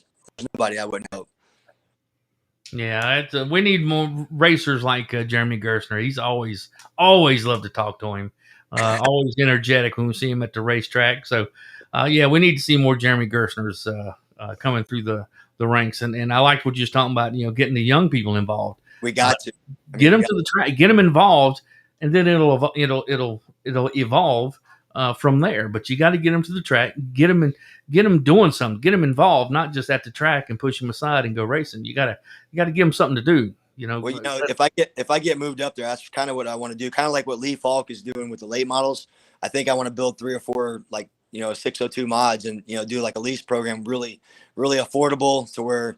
They can do it, like I say, a mini stock kid that, dominates, like Bowman Gray or and he wants to move up. I mean, the only way you're going to get him to do that is to experience it. I mean, I know when I went from late models to my first tour modified race at New Smyrna, I was just like, I'm not going to lie to you. In 2007, I did, I bought a car off of Zacharias. Actually it was 2010 or 11. I bought the car from Zacharias, but I was still racing super late models and ASA stuff. And the day after speed weeks, my late model has been sitting on the lift covered up with a brand new progressive spec engine in it since. And it sucks because it's like, I got all that money tied up in a brand new left-hander. I probably got 50 grand in the car and it's just sitting there collecting dust, and that's why I told Keith, I'm going to pull that motor out and put a 604 in and come play with his series. But I would like to see, have 3 or 4 cars like that and, do them up to where you can put kids in them and let them learn and let them, step up the ranks and eventually get them to buy their own car. And that's what's going to grow the series. I mean, and there's, like I said, there's got to be at least 40, 50 cars. I mean, I know I drove for Bob and, Gary Nelson, at the track, over there at the stadium. He had 3 or 4 cars. He sold those to guys. And the one car is one that Amber Lynn runs on the CP LMSD. So, those are old Richie Evans cars. So that's what I'm saying. There's got to be millions of those out there that, because when we all switched to these new Furies and LFRs and Troyer TA1s, I mean, there's got to be at least 40, 50, 08 style cars laying around, which would be the perfect crate car. Yeah, it don't have to be anything new. No, The track don't know how old that chassis is, does it? I mean, hell, look at Ron McGee's car. Volley kicked their butts over the Caraway, the last big race. And I think he would have won this past weekend, but they broke a trailing arm or something. But I mean, and I think that car was like an 85 or 86, and it still dominates. I mean, it's just all about getting the car to work and get it to handle, and having a decent driver in it. Yeah, I agree, and it's a great place to pick you up an older chassis, come figuring out if it's if this is going to be your cup of tea. That way, if it's not, you're not over your head invested. Exactly. I mean, I don't see why you couldn't put one together for under 15 all day long with decent stuff and be a top 3 car right out of the box if you're a decent driver. I mean, I really don't. Yeah, so I agree with you. Debbie Amos is checking in with us. Thank you so much for checking out Race 22 Radio and House Call with Doc Love. We got Jeremy Gerstner here. Great conversation here. The boss is supposed to be calling in, so I don't know if he got tied up on the road. We're going to hang out for a little bit, see if we can get him to call in to give us a little bit more 411, what's been going on with him over the past week, and more news with the Carolina Crate Modifieds and late models. So hopefully he's listening in and calls in, gives us some news for this week. But Jeremy, it's always a pleasure chatting with you. I always enjoy seeing you at the racetrack, always energetic, and Kenny Wallace ain't got nothing on you, brother. Yeah, he still got the Jake break thing though. That's awesome. You gotta love the Kenny Jake break. No, I'm actually friends with him, and I always keep up with him. And you're right, he's awesome. I mean, and he's living a dream right now, going around all these different tracks, and that's kind of how like I said, I've been almost my goal is to try to make 100 different tracks. And I'm about 20 shy of that right now after Dominion probably. So I mean. You gotta enjoy it. I mean, look at recently, a good friend of mine after Ryan Priest just won the other night, Eddie Partridge passed away at 68 years old. That shows you never know when tomorrow could end. I mean, and my heart goes out to him and his family, I mean, and Ryan Priest, because, every year at Speed Weeks, every time I qualify crappy, I'm not going to lie to you. I mean, he'd walk over to me and go, damn, Gerstner, you stepped on your, every time. I don't want to sit on air because I don't know if we're allowed to say bad words, but I mean, basically that's what he would say to me. And it's that kind of stuff that it's funny to know a guy with that kind of, statue and won so many races, over the years and drove a car himself and with Ryan Priest and all that, to be that energetic and fun and come to Speed Weeks every year and back it up every year. So it's like, and always feel the best, the best of the best cars. Yeah. Yeah, that's where the stiff competition is. If you want to measure where you are with your program, that's a great place to do it, isn't it? Oh, that if you can be a top 5 at New Smyrna during Speedway, and that's actually one of my home tracks. I've won several times there in the Florida stuff, but I just for some reason I've always struggled with my tour stuff. I mean, last year we were top 5 every night and we get wrecked. I mean, but this year I'm going to go there with the 602 and I'm going to bring the tour car out only on the blue at night, the 75 and then the 100 lapper for the Richie Evans, because you race every night. You literally wear a motor out, you wear a rear end out. I mean, you wear yourself out mentally. I mean, it's just, last year they had 45 cars and they're expecting this year to have anywhere from 50 to 55 because they're actually bringing a NASCAR tour race there the Saturday prior to it. So everybody will already be down there. So they're hoping that they'll stick around and race the whole week. And then they already said they're expecting anywhere from 35 to 40 of the 602 crate mods. So I kind of told Keith about that. So that way maybe he can, be down there and pass flyers out and try to recruit some more drivers to come support his deal. Yeah. He's talked to me about that. Man, I like to see Carolina Crate modified race down there. In the middle of Speed Weeks. How cool would that be? That'd be awesome to have we got the first NASCAR Tour modified points. Why not have the Carolina Crate modified points here? Let the guys up here in North Carolina feel my pain of that drive every week. That's right. Now the Carolina Pro and Crate mods are going to be a part of the Turkey Classic, Thanksgiving Classic at Southern National Motorsports Park. You going to be able to attend that one? Yeah, I haven't actually got the date on that, but I do want to do that. Yeah, I mean, I love Mike Diaz has got a hell of a facility over there. Yep. I mean, I love that track. The last time we ran the tour mods there with this S.M.A.R.T deal, it was funny because, like back to my Flying Floridian thing, I got out. I think that was one of the races. The Speed 51 was there. I got out front. We lapped everybody but the third place car, and the third place car was Bert, and second place was Bobby Meisner. And I was, we joked after the race, the top 3 that were on the front straightaway to get our pictures taken were the only cars on the lead lap. Wow. Holy cow. You put it on them. Yep. That's good stuff. Yeah, I love going out. That used to be such a huge race. Used to love to cover that back in the day when they had super late models and late models on Sunday. Yep. My buddy Sean Belushi used to race that on Saturday with the Langley type modifieds. He used to tell me about it all the time. I never ever actually attended it or got a chance to run that big race, but you're right. It was like a 2 or 3 day event. It was awesome. Mm-hmm. Yep, absolutely. Well, buddy, I sure do appreciate you coming and hanging out with us. A great insight. That was some really good stuff on the differences and the things that attract you to it, and some very good points that I was going to share with folks when they asked me about that. Because that made up some really good points there. So hopefully these guys are listening and get those cars off the jack stands and come race with us. I pray they do, because the people don't realize if you don't support it, it's not going to stick around. I mean, Key's doing everything he can to get sponsors, and it's kind of difficult to get sponsors if you don't get at least 15 cars or 12 cars. At least a good solid field. I mean, and that's what's kind of been the good thing about this S.M.A.R.T tour. We've been getting really good car counts. I mean, we had one low car count, but it wasn't really low. But I'm saying we've been getting a pretty good field, and that's what we need to do with the modified deal and even the pro late model deal. So let's just hope that we can rally together and get everybody to get the cars out of the garage, and and that way we can get a better payout and a better turnout for fans and all that good stuff.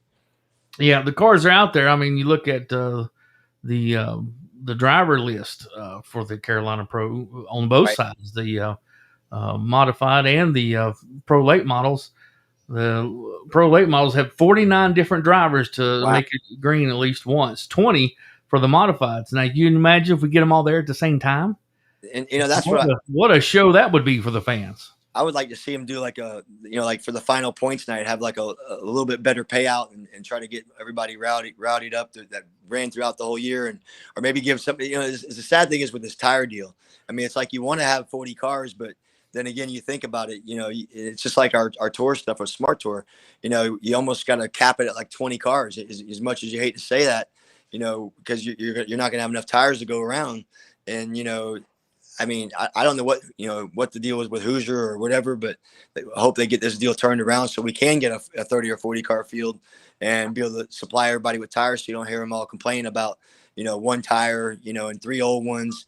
Because that is difficult. I will not lie to you. That was the only thing that's been hard for myself to figure out, is how to take 2 old tires and 2 new tires and keep the car balanced.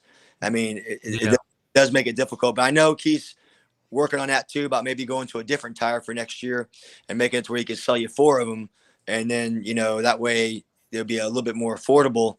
And then that way you can keep the car balanced. I mean, I'm not sure where he ventured since I last talked to him about that, but I mean, I think that would help the series out too. Yeah. It doesn't have to be on the old Hoosiers, not bashing them or anything, but there's other options out there. Exactly. And if it means racing or not racing, whatever is available, let's go racing.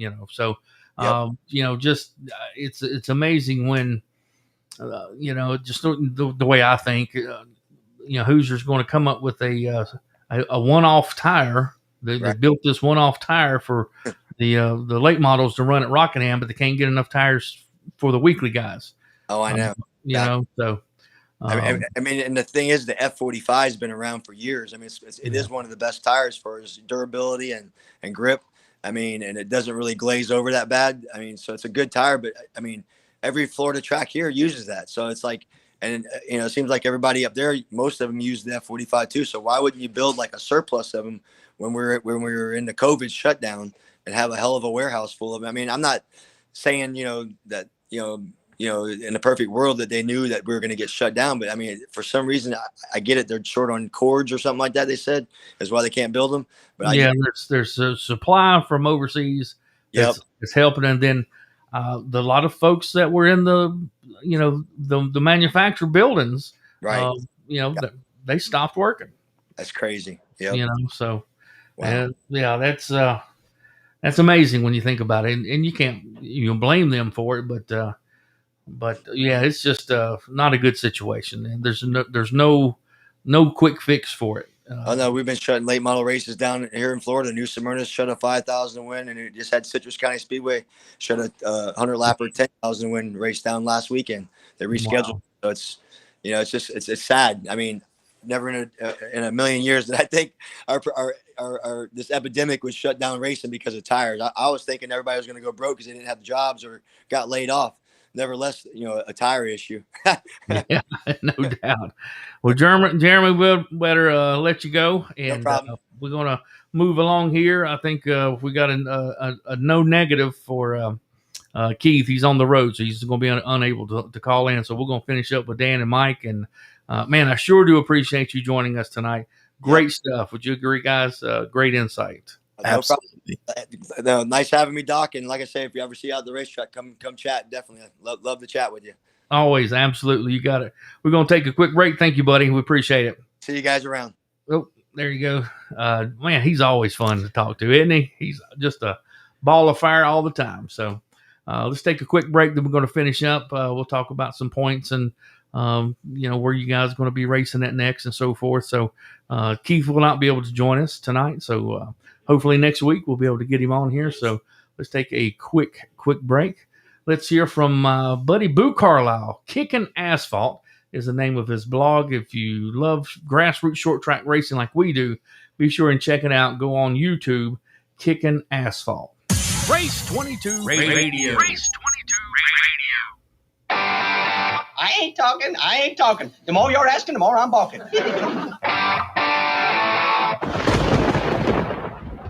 Welcome back to another episode of Kicking Asphalt. I'm Boo Carlisle.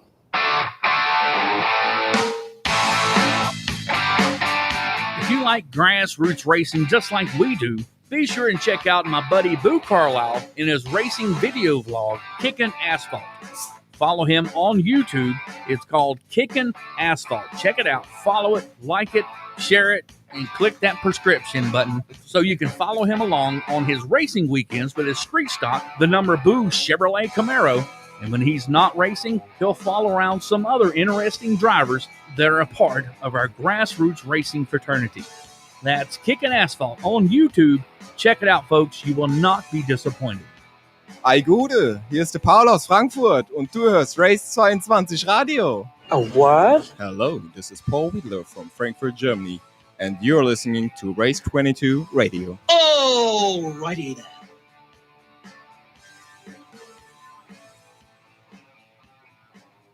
Rocking, that's what we talking about.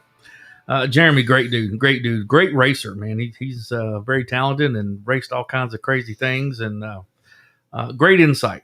Some great stuff there. What did you guys take away from some of that things he was talking about that he liked about the crates and some of the good points about that? It was good to hear he was building a car. Yeah, that's true. Let's take a look at the points as we're hoping to go racing this weekend, but unfortunately it's not going to happen. In the Carolina Pro Late Model Series, Nick Loden, son of Andy Loden, Nick making a name for himself, is your points leader. Leland Honeyman, driver of the Leaf Hawk Performance and driver development, doing a fine job. He's done everything but win, and I'm telling you, that win is just around the corner. He's been so close. Williams God, I butcher that name all the time. Do you guys know how to pronounce it? Nope. Sawalich. Is that it? I think it's pronounced different than what it looks. It kind of looks like sandwich to me, but should we ask Jeremy how to pronounce it? No. Lord. Let's see. Toby, I'm messing his up too, and he even showed me how to. Do we need Jeremy? Yeah, I need Jeremy on that one. So Toby's in fourth, racing out of Texas. Had him on the program. Great conversation with him. Josh Lauder, man, he was right there in the thick of things. And the last race, the motor kind of went south on him, so didn't need that. Didn't have a favorable finish, but he's been right in the thick of things all year. Jacek Holiday, talked to him last week. Very energetic young man, and he's one of the young racers that sound like Jeremy. The way Jeremy talked about, that old school mentality. Man, I just want to race. I'll drive 10 hours if that's what it takes to race. That's what Jacek sound like. he's going to fall on that category. Pincrim was in 7th. He was up higher, but hadn't raced with us a couple times, so hope to get him back. And it's Katie Henninger, a young lady who's been most impressive and has done a good job and qualified well. She won a limited late model race, made some history there at Hickory Motor Speedway in the limited late model just last weekend. Did a fine job doing that. Kyle Campbell, Caden Quapple, he's a race winner. He is rounding out your top 10. Now in the Caroline Crate Modified Series, Dean Lauder is your winner, your points leader. Lots of stories surrounding him that, this might be his last year and maybe might not be at the last race. So hopefully he hangs on there to continue on to get that title with the Carolina Crate Modifieds. Then if you want to retire and step away from the driving part of it, that's okay. But go out on top. What do you guys think? Yeah. I don't see him keep racing, but, I understand where he's at. Yeah. Just keep that car in good shape. There you go. Oh, yeah. Now I remember. Yes. Cody Norman. I'm not going to say anything. Has done a great job this year. He's running second. He's came and co-hosted Kevin Orlando. Had him on the program quite a bit. Junior Snow in 4th. Let's see, Rick Komarchek. He had to coach me on that. Had him, I think, last week co-host. What a great co-host he was. He kind of reminds me of Jeremy. He was, hey, he's not going to pull any punches and tell it like it is. And really enjoyed having him. Caden Lapovich. I'm not going to say it like he did. He's in 6th. Dan right here with us. He's in 7th. And Rob 8th. Rob Schultz 8th, Tanner Young 9th, and Jeremy Gersner rounds out your top 10. But I tell you, the racing has been really good this year, and we hope to see some more faces and full fields. Even though, I harp and I bark about the car count, and it's not everything. The car counts that we've had has been great racing. I mean, you guys have been in these things. Are you, as a racer, are you guys wanting to see more cars race, or as long as the competition is good as even, are you okay with it? What's your thoughts about all this car count talk? I'd like to see 20 cars. 20 is usually a pretty good number for these short tracks. For the bigger ones like Orange County, you might be able to stick 24, but anytime you get over that, it starts to get a little too crowded and becomes a wreck fest. But I think 18 to 20 cars a race would be a pretty sweet number. Yep. And, of course, that'll be more exciting action for the race fans as well. So the schedule for the rest of the year, I don't guess they're going to try to make up the Tri-County. I don't know. It's unofficial right now. All I know is that it had to be canceled. So was it October 16th is the next race, and that's for the Carolina Pro late models only, part of the fall brawl, coming up October 16th, and then the week after, the modifieds at Hickory will round out their season with the 62 lap feature with the program they got that week at Hickory. So so where we see you guys race at next? We'll be at Hickory. Okay, good. Both cars? Just the late model. Okay. So just one of you racing? Yep. No, you're not going to bring 2 late models, or not going to bring the modified? Why not? Nope. Why not? Why not? Because not our car. I hear you. So there hasn't been any talk about that race at all. So I got you. Unless there's a car out there that needs a driver. Need a stunt driver for that last race. Yeah. Well, guys, thank y'all for coming down, being part of our program on Tuesday night, featuring the Carolina Pro Crate Modifieds and the Carolina Pro late models. It's been fun and very entertaining. You guys are very entertaining. I got to separate you guys. You guys, I guess, will always have that brotherly picking at each other and giving each other a hard time. Now, do you guys ever get aggravated and start wrestling? Or I've put him through a wall once or twice Good when we were younger. And he means that. I literally went through the drywall. Holy cow. But did you learn your lesson?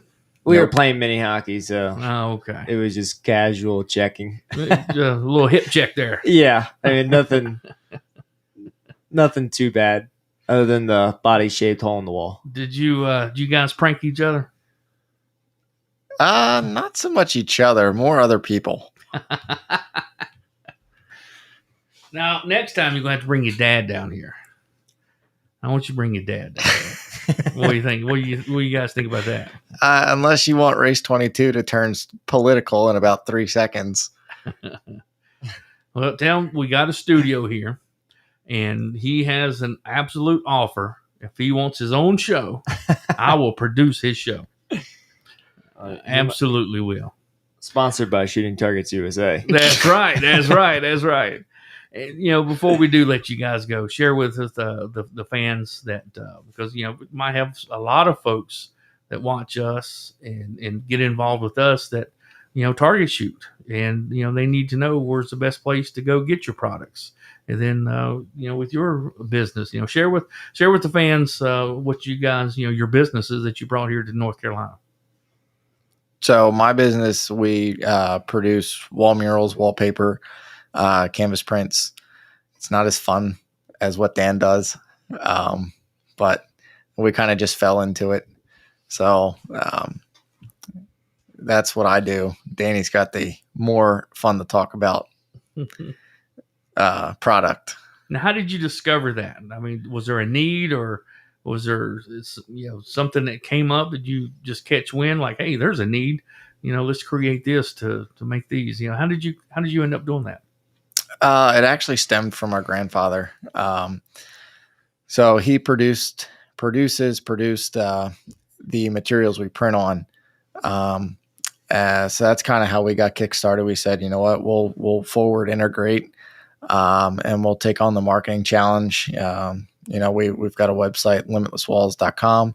And basically we are forward integrating from what he started. So that's kind of the story and where we're going with that. And Nan? We make shit to shoot at. So, I mean, how cool is that? That is cool. Now, is it different shapes, or is it like for competition? Yeah, so we do kind of everything. So it's we're adding. Actually, me and Dad are adding new products every day. So basically, we have just your standard gong targets where you just hang it from a tree or whatever and just shoot it with anything you got. And then we got some animal targets, like a bear, a fox, and stuff like that. And then I hand drew a Yeti, so you can get a Yeti off the website and put your father-in-law's face on it or something. Have a good day. So it's Yeti as in the cooler? No, as in like a I don't know, abominable snowman or whatever. The abdominal stuff. Yeah. So I don't know. We call them Yetis up north. I don't know what you guys call them down here. That's right. That's right. I had the cooler in my head. Yeah, that's right. That's right. But we also have like a Texas Star where it rotates while you're shooting it. Cool. And we got some other stuff like that. So it's my whole job is firing guns at different stuff to figure out what works and what doesn't. So the coolest thing we shot was a Barrett 50 cal at a 1/2-inch target, and actually held up fairly well. So if anybody's got a Barrett 50 cal laying around and you need a 1/2-inch target to shoot it at, we got you covered. Now, do you create different shapes and things? So you just come up with an idea. Oh, let's see if this works. Yeah, so we the way we started it was we started a few years ago, and actually the welder Bobby Yost for Fury. We're pretty good buddies with him, and he's a big time duck hunter. So he asked me, hey, can I have some targets so I can practice my duck hunting? So at the time we were like, okay, sure. And I just drew up something that he sent me a picture of, and I cut it for him. Well, then Mike, with his resources of finding what's marketable, he actually found that shooting targets was a very reliable product to start a business with. So then we kind of went from there, and we take some ideas from our shooting tree that we have. It's a 6 dueling, so it's a 6 paddle dueling tree that's that flips when you hit it, and it's different colors on either side. And a lot of different companies have it. It's just all based off your stand. So if your stand's weak, as soon as you hit it, it'll fall over. So basically what we did was we took the general idea and then made it that much better. Our stand's probably the best stand on the market. And then we also added springs to the paddles. So when you shoot it with an AR-15, there's a spring load on each paddle that's different if you're shooting it with just a regular HK VP9. So it's that's cool. Yeah, that's pretty technical for shooting targets. Yeah, and I mean that's what that's cool. That's me and Dad's job, is go outside and figure out what springs we need. So we share the shot with them. So we're out in the back in our shooting range and shooting the AR last Wednesday. And my other brother came out and was asking when we were going to be done so he can make some phone calls. Making some noise, would you? I was running out there to help with the shooting. Yeah, Mike didn't join the right team. I always tell the employees, where can you go to work where you have to step over bullet shells when you're going through the front door? Because there's casings all over the driveway. Instead of gravel, you got casings. How cool is that? Yep. So tomorrow it's we're loading up the race car, and then me and Dad got new red eye sights for our pistols, so we're going out and shooting nice some pistols tomorrow. So that's a full day of Dan's work life. So if my wife ever says I don't actually work, it's technically work. Yes, that's what brings the bacon home, right? So yes, it's harder work than she does. No, I'm not getting in that conversation. You already blame me for being late, so. She's a tutor at a high school, so that's got to be pretty rough. I know when I was in school, even the tutors like, they ain't no help for this boy. Well, guys, thank y'all so much for coming down. It's been a pleasure hanging out with you guys. And I found this picture here. We made reference to Julian right there on the left. Tell me that don't look like Mike. That's Bubbles in the middle. Yeah, that's the Bubbles actually looks like John. So imagine picturing what his name is. Yeah, picturing him walk out asking when we're going to be quiet so he can make some phone calls. So that's what that's what we have to deal with on that portion of it. Yeah, that's funny. But thank you guys for coming down and hanging out with us and help spread the word of how good the series is and the program that Keith has put together. Let's see what's going on in the chat there. Good luck this weekend, Jeremy, for Big Daddy. And I was kind of curious. Does when Terry was asking about the late models at Martinsville, scroll down, Mike, a little bit. Does he have 2 cars sitting there ready for drivers? Is that what he's saying? If Mike and Dan ever got a chance to run the big late model stock race, let me put it over here where I can see it. If Mike and Dan ever got a chance to run the big late model race at Martinsville, would they run it if you had a chance? Yeah, that I'm taking that he's got. If Big Daddy had some cars, you'd run it. I think, yeah. Who wouldn't want to run Martinsville? Yeah, no doubt. That would be cool. Now, see if Terry. I know Terry well enough to where I think if he had a race car, it'd probably be a dirt car. You guys ever run dirt? Yep. Once. Once on purpose? Yep. Yep. I usually drive dirt whenever I get into a modified. So That's right. I remember you telling me you did the northern version of the dirt. Ben Brown. Ben's checking in with us. What's up, Ben? He said, "What's up, Danny?" He should have put a tour car together so we can race Richmond, but I guess Jerry didn't want to sponsor that. Might not have been in the budget. Maybe not. He used it all up on Jeremy Gershner. But I used up a lot of cars up there, from what I understand. I didn't get a chance to watch it, but Neither did I. I thought that would be pretty cool. But I heard about that. Ben says, "Hey, Doc, hadn't seen Ben in a while. It's good to see him on here. Appreciate him checking us out here. We want to see this thing grow just like we do the series. We want to see it grow. And I like Jeremy said, I'd like to see some of the Bowman Gray regulars. Jonathan, Brown, he's like, shoot, yeah, I'll do it. So I'd love to see those guys cross over and race with us and then continue on with the other type modified stuff. So it's all related. We want to see the modified stars race, with us, just like, the other tours do. So we want to see you guys run up front. We'll see you guys win. So what's it going to take to get you guys in victory lane?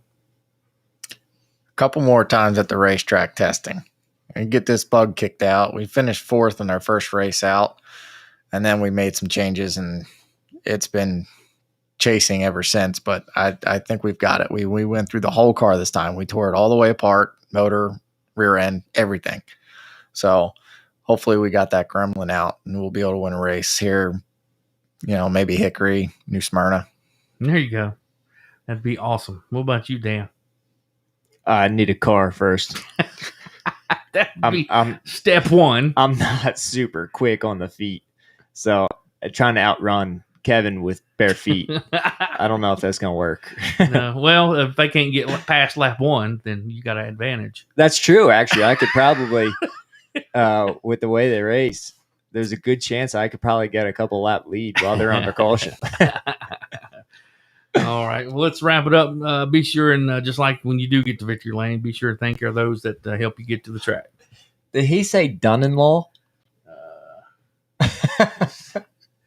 This is not. Did you know Danny is my so-called? I'm sure he said son-in-law. He said Don-in-law. Yeah, I'm the best son-in-law ever. That could have went two ways, because he could have missed the D or the S with the D, or he could have missed the A with the O. Dan-in-law? Dan-in-law. Yeah, that would have worked. Maybe. Dano-in-law. Maybe that's what he meant. But guys, go ahead and share with us the folks that get you to the track each and every week. It's Shooting Targets USA. Nice. Got to buy targets to shoot shit. Terry said, "No, Dan, I don't have cars. I race in Martinsville, but if I did, you better believe you and Mike would race them." All right. Well, then we just got to get Jerry Hunt Supercenter to get us some cars. That's right. There you go. And let Terry make the calls. He's been around enough. He knows. Yeah. He's a good dude. Now, he can cook, too. Now, you think, that was... Oh, then we're definitely in. Yeah. He's a great cook. Absolutely. We're a big food team. Yeah. You can tell I'm a foodie. Us and Jeff Foltz really get motivated by... meatballs. Yeah. That's awesome. Well, I guess we'll wrap it up, and hopefully we'll be able to get news from Keith in the very near future about, if they're going to try to make up Tri-County, or, what the deal is with that, and tires, and, anything else newsworthy that he needs to share with us. We will do it right here, and you can see it live or check it out on the podcast, on all your favorite podcasts. So, folks, thank you so much for hanging out with us. Had a lot of good fun today. Great talking with Dan and Mike, and entertaining those guys, him, and doing some ribs and some chicken, letting them enjoy that, and talking with Jeremy. Some great stuff today, guys. Really good insight on the ins and outs of the Carolina Pro late models and Carolina Pro crates modifieds on from the competitors perspective, because I could talk about it all day long. Some of the stuff that I repeat, that I hear, and then I observe that but I can talk about it all day long, but it just don't make good sense unless it comes from a competitor. So thank y'all for coming down and sharing that with folks. So let's wrap it up, and we will be here again next Monday for the regular Monday night show. I don't know who we got on next Monday, but we'll be right back here next Tuesday. And you can watch it live on the Facebook of Race22 and the Carolina Crate Late Model, Pro Late Model Facebook site too. So, hey, if we can get it on you guys' Facebook as well, on the shooting target, come up with some sound bites for you for next time. Yeah, we definitely need to get the Shooting Targets USA on Race 22 here. Oh, nice. Hey, you got my attention. Absolutely. Would love to represent you guys. Absolutely. You got it. But yeah, and that would be a lot of fun. Maybe come up there and cook for you guys. I mean, all the racers that I know racers like guns. Yes. So, and fans. We have a discount code RACE. There you go. So you definitely need to check that out. So we need to give them a code that if they're watching or listening, we'll have a Race podcast, 22 code. Yeah, we can do Race 22. Yep. Be code that they only get when we, from here. Then that way we'll know if we're getting the customers from here. Exactly. Is that how it works? Yep. That's how it works. Now Mike's the Mr. Marketeer. Does that sound like a plan? Yeah, we can do that.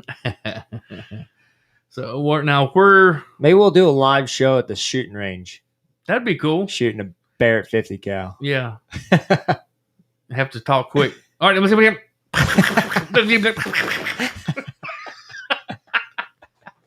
Absolutely, yeah. We can be we can come up with some creative stuff to do. That's for sure. Yeah, that'd be fun. But tell everybody where they can go and look at the products and check that stuff out.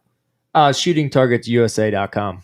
ShootingTargetsUSA.com. Yep, and we got everything on there. We're adding new stuff every day, so it's not a cookie cutter.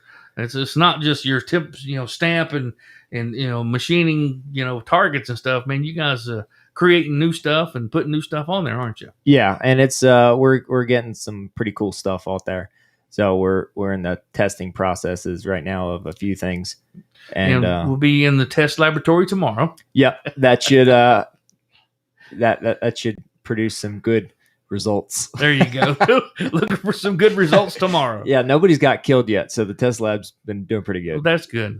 Yeah. When I go by your place of business, I don't want to see the injury. The yearly where they show how many days in between accidents or something. Yeah, it's it's never a high number. There you go. Yeah, we've got a safety bingo going on, so. There you go. Let's put this up here. How about this? ShootingTargetsUSA.com. Thank you. I think Wendy did that for us. Thank you. Yeah, Wendy. that works perfect. ShootingTargetsUSA.com. So check that out on behalf of the Carolina Pro Late Models and Race 22. And the code is only from Race 22. And when they go to use a code, how do they use it? So when well, we don't have that officially. Yeah, I got ahead of myself. So what's the code now? So the code is RACE. Just RACE. Yeah, okay. And that's for the code that if you saw the car at the track and stuff like that. Okay. So I will talk to our marketing department, which is Mike, and get a new code installed for Race 22 for upcoming next year and the following or the rest of this year. Well, cool. Yeah. That's how you do it. That's exciting. That's cool. I am thrilled to be a part of that. I'd like to go up there and watch y'all do some work in the laboratory. Yeah, we don't have quite as clean laboratory as some, but it's quite the laboratory. Sounds fun. Yeah, we got a lot of cool stuff back there. All right, guys, let's wrap it up. It's almost 9:00. Thank you guys so much. Thank you. I appreciate you guys so much. And we can do this again. I'll cook whatever you guys want. Maybe come up to the shop. How many guys you got in the shop? 10, 12? No, more than that. I can handle that. 15. Yeah. 15. Yeah. If you include Dad. Yeah, I mean, he moseys around. He'd be the first one in line, though, wouldn't he? No. Probably Mike would be the first one in line. Not you, Mike. My Mike. For shooting? No, for food. Oh. So it would be Mike, Austin, James. Ah, gotcha. Well, Maybe. that is great stuff, man. Be sure and check it out there. Oops. Get it back on there. ShootingTargetsUSA.com with the code RACE, RACE, when you go to the website. So check it out. So I know there's a lot of race fans and racers that are into stuff like that. So when they get prepared for hunting, that's buy your targets right there, right? Yeah. And you got, so if you go on the website, there's the bullseye gongs, then you got your torsos, and it'll actually tell you which targets you need to buy if you specialize in rifles, shotguns, or pistols. And you can get them like for practicing for the guys that do the competition and targets and stuff like that. Yep. So we're adding new cardboard competition targets, hopefully in the next coming weeks. So that's we're already certified in the competition shooting world. Cool. Now So that's good it's, to know. I think it's pretty cool for the folks watching and listening, because there's a lot of guys that do that on the side. So apart from being I said far, didn't I? Apart from being race fans and involved in motorsports, those guys. I know a lot of guys that'll go out to the range and do competition just to burn off steam from the pressures of racing. So yeah, I think that's cool. It's quite the sport. So I believe there's we're associated with the Pistol Association. I think that's more of my brother's department, but we're certified in that also. Well, that's cool. We have some certifications, and they're all it's all AR 500 steel. So the bullets won't go through it. That's cool. Now, do they ricochet or do they just drop? How does it work? So we haven't. It all depends on what you're shooting. I mean, the AR stuff, it kind of blows it apart. The Barrett 50 cal, if you shoot it in the same spot a couple times, it'll actually go through it. To be expected. Yeah. So, but the pistols, the way that we designed the tree stand and stuff like that, it's actually at a 20-degree angle facing downwards. Oh, okay. So when you hit it, the bull, the shrapnel and stuff like that goes to the floor straight down. Yeah, instead of back towards you. Oh, that's nice. See, there's more thought goes into stuff like that than just making a target and then little circles and numbers. Right. So, and we do it all off of a water jet and a laser. So our edges are a lot nicer than a lot of our competitors that do it off a plasma cutter. Nice.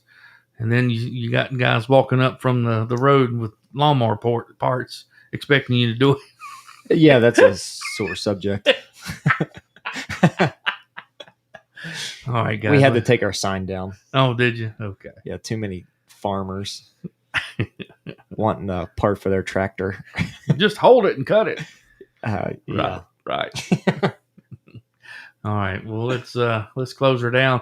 Great show tonight. Appreciate you guys helping us get online. I had I keep rearranging stuff to think I'm going to streamline it better. Then I blew up my surge protector just moments before we went on the air.